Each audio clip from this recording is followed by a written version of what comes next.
నువ్వెవడో గొట్టంగాని చేసుకుంటుంటే నేను చూస్తా సైలెంట్గా వెళ్ళిపోతాను అనుకుంటున్నావా?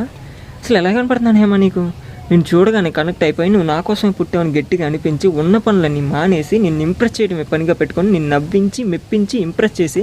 నువ్వు కూడా నన్ను లవ్ చేస్తున్నావు కన్ఫర్మ్ అయిన తర్వాత నీకు ప్రపోజ్ చేస్తే సారీ నరేష్ నాకు మెసేజ్ చేయొద్దు, మాట్లాడొద్దు, నన్ను చూడొద్దు, నాకు ఫోన్ చేయొద్దని క్లాస్లో అందరి ముందు తిట్టి బయటకు వచ్చిన తర్వాత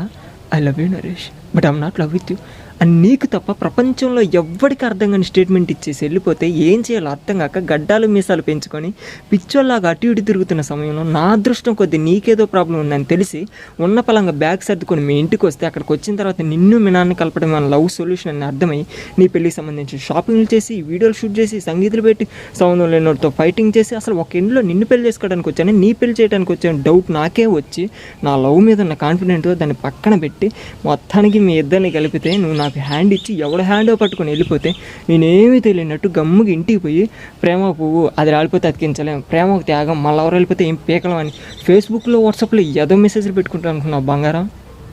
బేసిక్గా మంచిగా హేమ, కానీ పరిస్థితి తడితే నా ప్లాన్లో నేను ఉంటా.